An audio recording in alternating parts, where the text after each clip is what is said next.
नाथाय सीताया पतये नमः। श्री राम जय जय राम। श्री राम जय जय राम। श्री राम जय जय राम। श्री राम जय जय राम। श्री रघुनाथ जी के प्रेम पारायण में हम पुनः मेरे प्रभु का यशगान जो गोस्वामी जी ने किया है वहाँ से रामचरितमानस से उठाते हैं। पहले आराधना, फिर रामचरितमानस की पंक्तियाँ लेंगे। वर्णानाम संधानम रसानाम छंदसामपि मंगलानाम च कर्तारो वंदे वाणी विनायको भवानी शंकर वंदे श्रद्धा विश्वास रूपिणो याभ्यां विना न पश्यन्तीं सिद्धास्पान्तमीश्वरं वंदे बोधमयं नित्यं गुरु शंकर रूपिणं यमाशितो हि वक्रोऽपि चंद्रा सर्वतः वंद्यते। सीताराम गुणगाम पुण्यारण विहारिणो वशे वंदे विशुद्ध विज्ञानो कवीश्वरो कपीश्वरो उद्भव संहार कारणीं क्लेशहारिणीं सर्वश्रेयस्करीं सीतां नतोऽहं रामवल्लभा। नील सरोरु श्याम तरुण अरुण बारिजनयन करौ सुमम उर्धाम सदा क्षीर सागर शयन बंदौ गुरपद कंज कृपा सिंधु नर रूप हरि महामोहतम पुंज जासु बचन रवि कर निकर बंदौ गुरपद पद्म परागा सुरच सुबास सरस अनुरागा अमिय मोरिमय चूरन चारु समन सकल भौरुज परिवारु सुकृत संबुतन विमल विभूति मंजुल मंगल मोद प्रसूति जनमन मंज मुकुर मल हरणी किए तिलक गुण गण बस करनी। श्री राम जय जय राम। श्री राम जय जय राम। श्री राम जय जय राम। श्री राम जय जय राम। रामाय रामभद्राय रामचंद्राय मानसे रघुनाथाय नाथाय सीताया पतये नमः। जनकसुता जग जननी भवानी अतिशय प्रिय करुणा निधान की ताके जुग पद कमल मनावहूँ जासु कृपा निर्मल मति पाऊँ। बोलिए श्री सीताराम जी महाराज की जय। श्री राघवेंद्र सरकार की जय। कल रघुनाथ जी के अवतार के दो कारण हम लोगों ने सुने। आज प्रताप भानु का प्रसंग आता है। प्रताप भानु नाम का राजा जो कैकेय देश का राजा था, बहुत ही प्रतापी राजा था, संपूर्ण पृथ्वी को जीत के राज करता था, ब्राह्मणों का परम प्रेमी और भगवान से कभी कुछ मांगता नहीं था। बहुत से अश्वमेध यज्ञ उसने किए लेकिन भगवान से कभी कुछ मांगा नहीं। भूप धर्म जे वेद बखाने सकल करहि सादर सुख मान। सारे वेद के धर्मों का पालन करता था, प्रत्येक दिन दान देता था, उत्तम वेद पुराण सुनता था, सब कुछ किया। यहाँ तक कि गोस्वामी जी लिखते हैं कि जहाँ लगे कहे पुराण श्रुति, एक एक सब जाग, और 12 सहस्त्र निप किए सहित अनुराग।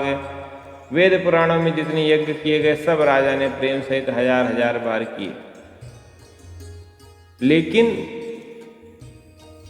भगवान भोलेनाथ ने क्या कहा, यहाँ कोई भी ज्ञानी और मूढ़ नहीं है, जो रघुनाथ जी की इच्छा होती उसी से व्यक्ति प्रेरित होकर सब करता चला जाए। इतना पुण्यवान राजा, सब कुछ करने वाला। एक दिन आखेट करने निकला। आखेट करते करते, पीछा करते करते एक जंगली सुअर का बहुत अंदर जंगल में चला गया, थका हारा प्यासा, कुछ सामने दिखाई नहीं देता था। एक ऋषि का आश्रम दिखाई दिया, ऋषि आश्रम में गया। अत्यंत थका होने के कारण उसकी बुद्धि मंद हो गई थी। और ऋषि वास्तव में राजा का हराया हुआ एक राजा था, जो ऋषि बनके ऋषि के वेश में रहता।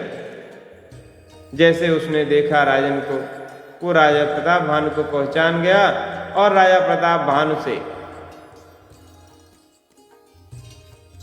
उनका परिचय पूछा। राजा प्रताप भानु ने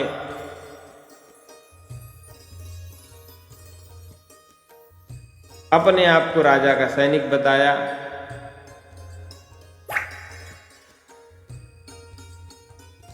ऋषि बना छली, समझ गया कि अब मेरा मनोरथ पूरा होने वाला है, क्योंकि राजा को मैं बल से तो नहीं हरा सका, लेकिन अब छल से जरूर हरा पाऊंगा। उसने राजन से कहा कि हे राजन, रात्रि बहुत हो चुकी है, आप अपने राज्य तक नहीं जा पाओगे, आप आज यहीं रुक जाओ। गोस्वामी जी जो बात भगवान भोलेनाथ कहते वही बात यहाँ गोस्वामी जी कहते हैं।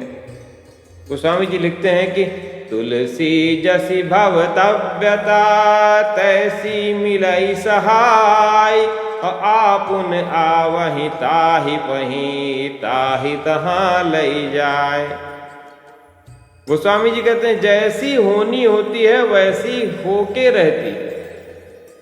या तो क्या करेगी, स्वयं आपके पास आ जाएगी, या तो आपको वहां बुला ले। यहां प्रताप भानु राजा अपना राज छोड़ के पहुंच गया जंगल में उस छलिया ऋषिवर के पास। उस छलिया ने राजा को बड़ी प्रेम भरी बातें बताई। राजा ने पूछा कि आप कब से हैं, कहां से हैं। उसने राजन से कहा कि हे राजन, मैं तो अनादिकाल से हूं, सृष्टि के आदि से मैं ही हूं। अब देखिए कैसी बुद्धिमती मारी जाती। राजन ने एक हजार बार किए, सारे पुराण सुने, लेकिन जब उसने कहा कि मैं 1000 सृष्टि के अनादि से हूं, राजा को लगा कि शायद ये लिखना भूल गए होंगे वेदव्यास जी। जितने ब्रह्मर्षि थे सब इनका नाम भूल गए होंगे, या ये कह लें कि यही होनी बलिहारी होती है। ये निकेन प्रकार राजा को उस ऋषि ने अपना नाम बताया, क्या, एक तन। उसने कहा आज तक मैंने अपना नाम किसी को नहीं बताया, आज पहली बार मैंने तुमको हे राजन अधिकारी मान के अपना नाम बताया। क्यों? क्योंकि आदि श्रेष्ठ उपजी जबहि, तब उत्पत भय मोरी, नाम एक तन हेत, देहि देह तेहि देह न धरी बहोर। एक तन नाम, एक ही बार नामे रखा गया, दोबारा नाम ही नहीं रखा। राजा तो बहुत आश्चर्य, राजा को लगा कि आज तो निधि मिल गई जंगल में। अब राजा के मन में आज तक इतने यज्ञ तप सब कराए, कुछ मांगने की इच्छा नहीं हुई, और राजा तो उस छलिया ने अपने वश में किया। उसने बताया कि हे राजन, मैं जानता हूं आपका नाम प्रताप भानु राजा, आप एक अखंड राज के राजा हैं, बहुतों को आपने हराया है और आपने अपना परिचय झूठा दिया, वह भी सत्य है। जब सब कुछ बताया नहीं, उसने वाली इतने बताया कि आपका नाम प्रताप भानु है, आप राजा हो, अपने बारे में झूठी प्रशंसा की। राजन एकदम उस छलिया महर्षि के पैर पकड़ लिए। राजन ने कहा कि हे प्रभु, आज तक तो मैंने कुछ मांगा नहीं, लेकिन आज आपसे मांगने का मन कर रहा है। उस छलिया ने कहा मांगो। हे राजन, आप मांगो जो चाहिए। राजन ने कहा कृपा सिंध मुनि दर्शन तोरे, चारि पदार्थ करतल मोरे। हे प्रभु, आपके दर्शन से ही चारों पदार्थ मेरे हाथ में आ गए, अर्थ धर्म काम मोक्ष। फिर भी यदि आपकी इच्छा है, अब आप मिल ही गए हैं तो क्यों ना वर मांग लो। अब देखिए यहाँ पे क्या होता है, कई बार इसलिए कहा था कि आप कब किसका लोभ जागृत हो। बहुत लोग कहते हैं हम कहीं जाते हैं, मंदिर में जाते हैं, कुछ नहीं मांगते, यहाँ जाते हैं, कुछ नहीं मांगते।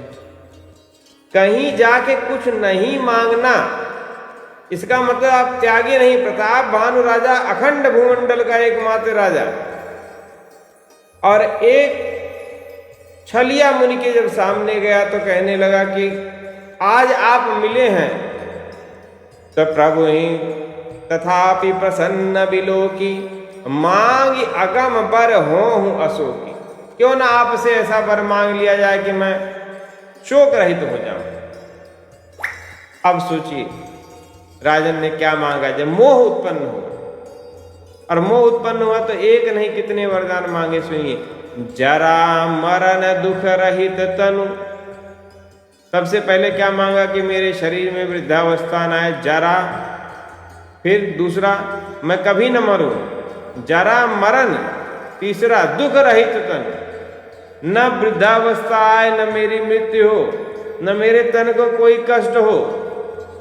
समर जितय जनि कोई, और न कोई मुझे युद्ध में जीत सके। एक छत्र रिपुरहीन मही, एक छत्र में पृथ्वी का अकेला राजा रहूं, और राज कल्प सत होए, और 100 कल्पों तक एक छत्र मेरा खंड राज्य है। देखिए मोह की पराकाष्ठा, लालच की पराकाष्ठा। एक दिन समझ गया कि राजा के मन में घोर लालच आ चुका है, अब राजन से मैं जो चाहूं करा सकता हूं। बस एक तन ने राजन का फायदा उठाया और राजा से कहना शुरू किया कि आप जो मांगिए सब मिल जाएगा। कुछ ऐसा नहीं है जो मैं अपने तप बल से नहीं दे सकूं, मैं सब कुछ दे सकता हूं। बस एक चीज है जो नहीं दे सकता हूं, सबसे तो आपको अभय कर सकता हूं, केवल ब्राह्मणों के रोष से, ब्राह्मणों के क्रोध से आपको नहीं बचा सकता। मेरा श्राप तब तक मिथ्या नहीं, मेरा वरदान तब तक मिथ्या नहीं होगा जब तक ब्राह्मणों का क्रोध आपके ऊपर न। राजन परम विवेकी थे, लेकिन राजन का विवेक जो होता ना, लोभ के आगे सबसे पहले क्या कुंठित होता है? विवेक। जब लोभ मन में आता है तो विवेक नहीं रह जाता। राजन को अभी भी नहीं समझ में आया जब मुनिवर ने कहा कि मैं ब्राह्मणों के रोष से आपकी रक्षा नहीं कर सकता हूं। अब राजा ने कहा कि प्रभु इतनी सी बात है, कोई तो उपाय आपके पास होगा, कुछ उपाय बताइए। जो उपाय हो सकेगा मैं करूंगा, लेकिन ब्राह्मणों के रोष से भी आप ही बचाइए, क्योंकि आप ही है मेरे नाथ हैं। एक तन समझ गया, उसने कहा कि ठीक है, उसकी भी व्यवस्था कर दूंगा। ब्राह्मण जिसका खाता है कभी उसके विपरीत नहीं जाता है। और अब मैं केवल तुम्हारे लिए तुम्हारे घर आके प्रतिदिन भोजन पकाऊंगा। तुम अपने रसोइयों को, अपने पुरोहित को हटा दो, मैं तुम्हारे पुरोहित के वेश में आके भोजन पकाऊंगा और प्रतिदिन 1 लाख ब्राह्मणों का भोजन कराओ।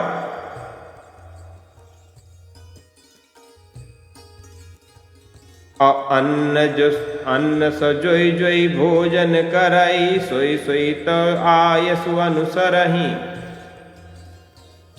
ने कहा जो अन्न परोसोगे तुम बनाऊंगा मैं, जो नरेश मैं करहूं रसोई, तुम परसों मोहि जानन कोई। मुझे कोई जाने नहीं, तुम परसों सब तुम्हारे मन की बात करेंगे। राजा खुश हो गया। राजा ने कहा कि बस इतनी जरा सी बात है, मैं अभी जाता हूं, कल से मैं 1 लाख ब्राह्मणों का भोजन शुरू करूंगा और आप आ जाओ।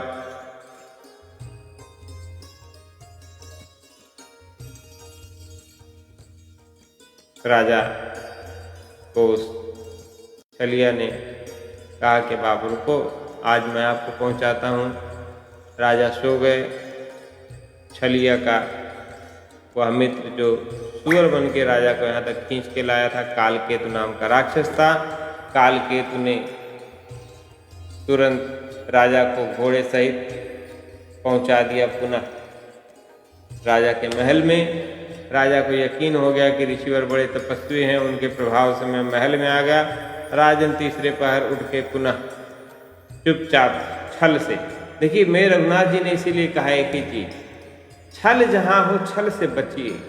बार बार प्रश्न करिए जब आप किसी तरह का छल कर रहे हैं। राजा यहाँ अपनी ही प्रजा से छल कर रहे हैं, छुप के छलिया के वेश में अपने महल में आ रहे हैं, रात में वापस जाके, किसी को पता न चले। राजा जब सुबह आते हैं, जय जयकार होती है, यथा विधि छलिया आता है और मांस पकाता है। 1 लाख ब्राह्मण राजन के रसोई में बैठे हैं, विविध प्रकार के मांस व्यंजन पका के। एकतन नाम का वह छलिया ब्राह्मण के वेश में भोजन पकाता है और यहाँ सबको भोजन परोसा जाता है।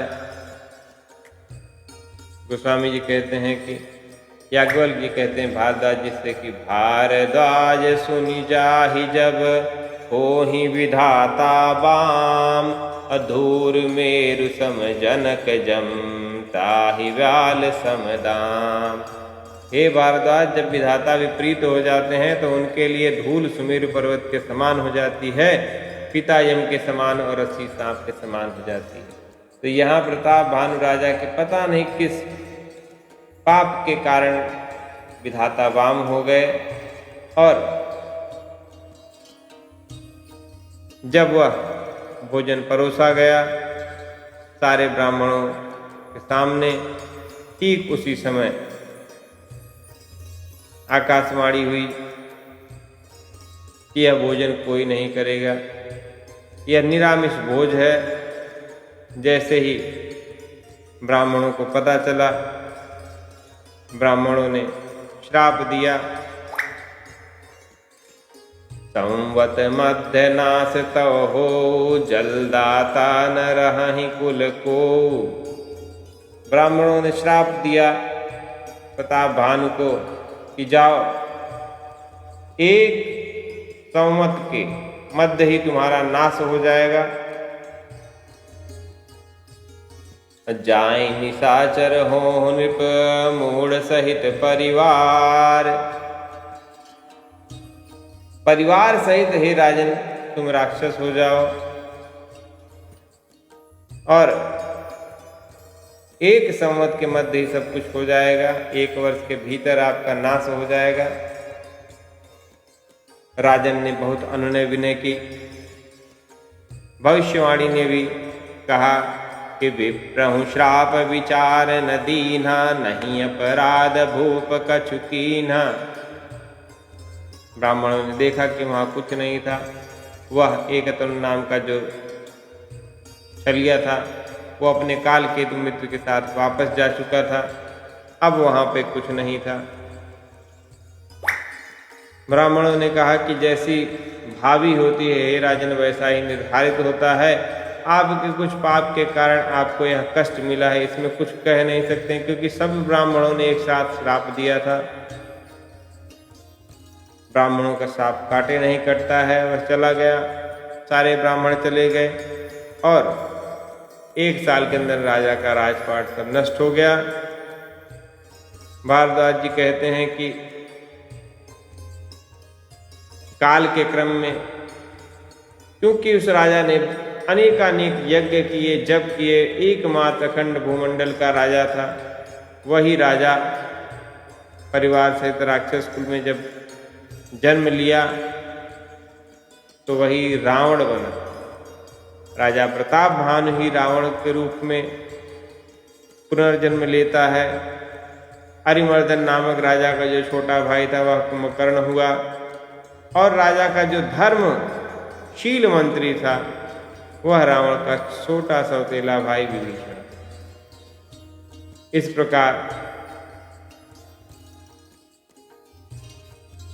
ये ऋषि पुलस्त्य के पवित्र कुल में उत्पन्न हुए।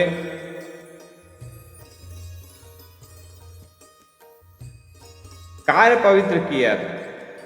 जन्म भी पुलस्त्य ऋषि के वंश में हुआ, लेकिन श्राप के कारण रावण की बुद्धि पापमयी रही, अरिमर्दन की बुद्धि पापमयी रही। लेकिन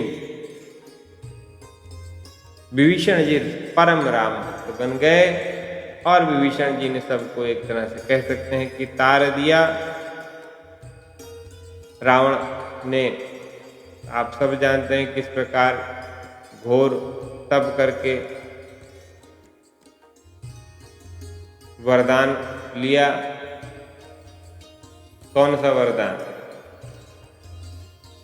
रावण ने वरदान लिया कि हे प्रभु, करे विनती पद गहि 10 सीसा, बोले हूँ वचन सुनहु जगदीसा, हम काहू के मरहि न मारे, बानर मनुज जाति दुई बारे। भगवान शंकर की आराधना करके रावण ने यह वचन लिया कि हम वानर और मनुष्य इन 2 जातियों के अलावा हम किसी के मारे न मरे। रावण में इतना बल था कि वह केवल मनुष्य और बंदरों को तुच्छ समझता था। उसने कहा बस ये दोनों ही मुझको मार सकते और किसी के मारे न मरे, क्योंकि उसको लगता था देखिए बाकी कीट जानवर जो किसी के काटे रावण मरने वाला नहीं था। मनुष्य को इतना दीनहीन रावण समझता था कि वो मनुष्य के अंदर कभी इतनी ताकत हो नहीं सकती कि मुझे मार पाए, और बंदर तो बंदर भला मेरा क्या बिगाड़ेगा। तो मनुष्य को बंदर के समान ही रावण समझता था, दीनहीन।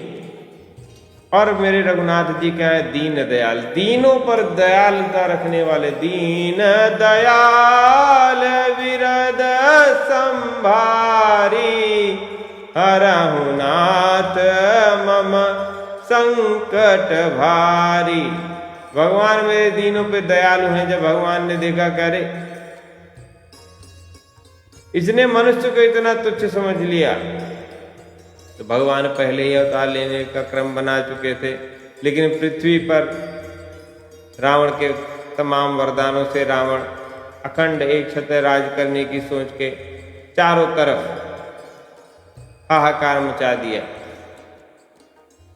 रावण ने लंकापुरी में निवास बनाया और वहां से बड़े बड़े योद्धाओं को भेज के सब ब्राह्मणों को कटवाने लगा, क्योंकि उसको ये पता था कि ब्राह्मणों के यज्ञ करने से जो आहुति देते हैं उससे इंद्र का भोजन बनता है। तो देवता मजबूत कैसे हो रहे हैं? ब्राह्मण जो मंत्र पढ़ते हैं, ब्राह्मण जो सत्कर्म करते हैं, उस सत्कर्म का पुण्य भाग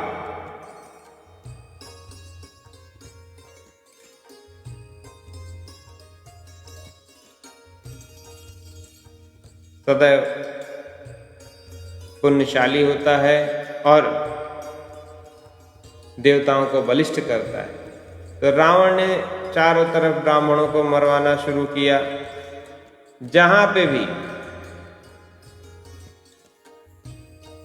जहां ब्राह्मण दिख जाते, रावण के सैनिक उनको मारने लगते।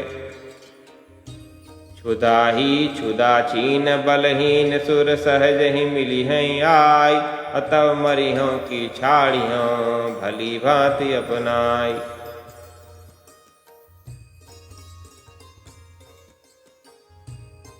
इस प्रकार जब ब्राह्मणों को मार मार के इंद्र को कमजोर कर दिया, तब रावण मेघनाद को लेके इंद्र को विजय करने के लिए निकला।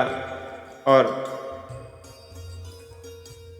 मेघनाद ने कहा कि पिताजी हम अकेले ही काफी, हम इंद्र को पकड़ के लाते हैं। रावण के चलने से धरती डोलने लगती थी, देवमणियों के गर्भ गिरने लगते थे। रावण के अधिक क्रोधित होकर आने के कारण सारे देवता भाग गए, कोई देवता अपने घर में नहीं रहा। यहाँ माँ गौ माता ने सोचा सब धर्म विरुद्ध कार्य हो रहा है, क्यों न चल के भगवान श्री हरि से प्रार्थना की जाए। भगवान श्री हरि से प्रार्थना करने के लिए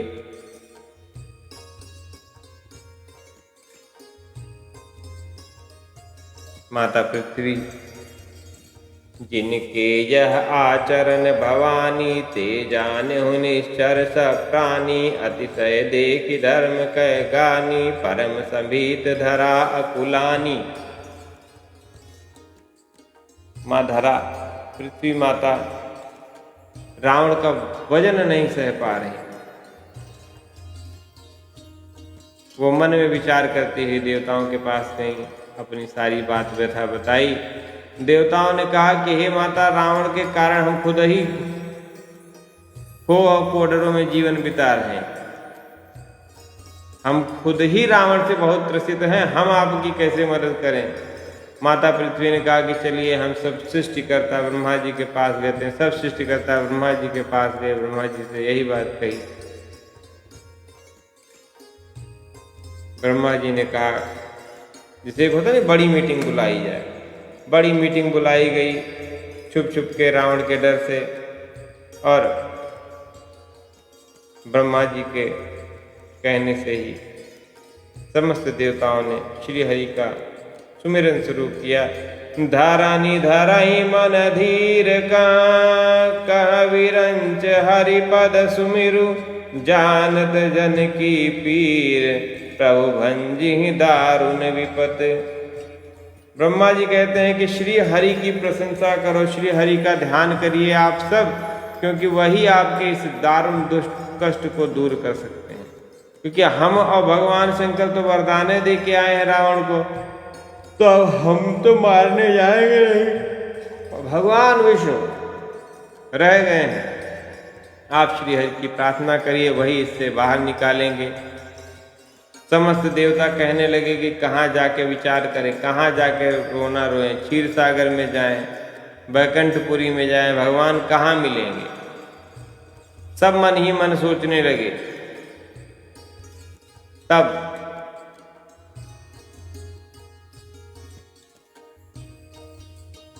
भगवान शंकर वहीं पे थे। भगवान शंकर ने कहा कि हरि व्यापक सर्वत्र समाना, प्रेमत प्रगट होहि मैं जाना। हरि व्यापक सर्वत्र समाना, प्रेमत प्रगट होहि मैं जाना। देश काल दिश विदिशहूँ, देश काल दिश विदिशहूँ माही, कहूँ सो कहाँ जहाँ प्रभु नाही।